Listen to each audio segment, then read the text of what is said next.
இது எல்லாமே மக்களை கவர்றதுக்காக கொடுக்குற வாக்குறுதியை தவிர எதுவும் நிலையான வாக்குறுதி கிடையாது.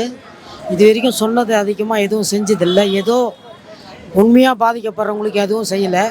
உண்மையாக கல்வி கடனை ரத்து பண்ணுறேன்னாங்க, அதுவும் பண்ணலை. இதனால் எத்தனையோ ஏழை மாணவர்கள் பாதிக்கப்பட்டிருக்காங்க.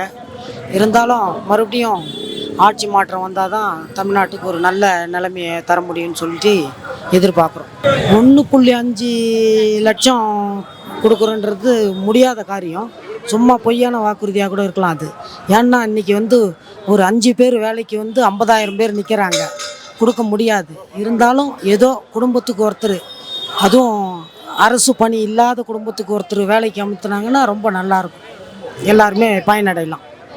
ஏழை மக்கள் நல்லா நலிவடைஞ்சவங்க எல்லாம் கோடை காலம் குளிர்காலம் எல்லா காலத்துலேயும் அவங்க பசியின்றி உணவு உண்ணறதுக்கு ரொம்ப வழிவகை பண்ணாங்க.